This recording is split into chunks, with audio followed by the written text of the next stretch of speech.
تیسرا یہ کہ بھائی یہ ارادے جو ہوتی ہیں جس میں جاگنے کا حکم دیا گیا ہے عبادتوں کا، اس کا اصل طریقہ یہ ہے کہ آدمی براہ راست اپنے پروردگار کے ساتھ رابطہ اور رشتہ قائم کرے، تنہائی میں، خلوت میں اللہ تبارک و تعالیٰ کی بارگاہ میں حاضر ہو، وہ ہو اور اس کا اللہ ہو، اور وہ اس میں عبادت بھی کرے، سجدے بھی کرے، دعائیں بھی مانگے، تلاوت بھی کرے۔ جتنا آدمی خلوت میں، تنہائی میں اللہ تبارک و تعالیٰ کی عبادت کرے گا، اتنا ہی اللہ کے ساتھ مضبوط تعلق پیدا ہوگا، اتنا ہی اجر و ثواب ملے گا، اتنی دعائیں انشاءاللہ قبول ہوں گی۔ لیکن بعض اوقات یہ بھی ایک قصہ کھڑا ہو گیا کہ اس میں جلسوں کا سلسلہ شروع ہو گیا،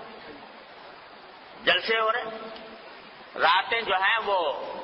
جلسے کی انتظامات ہی میں صرف ہو رہی، کھانے پک رہے ہیں،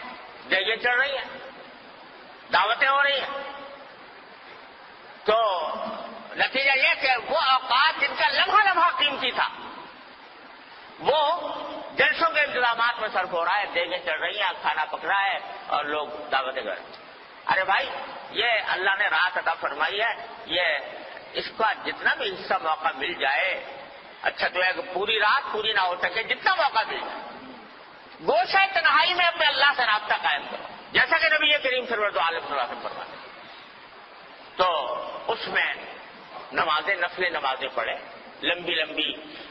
صورتیں اگر یاد ہیں وہ پڑھے، دعائیں کریں، مناجات مقبول دعائیں، نبی کریم صلی اللہ علیہ وسلم کی دعائیں ہیں وہ کریں، اپنے ذات کی دعائیں کریں۔ آج پوری امت مسلمہ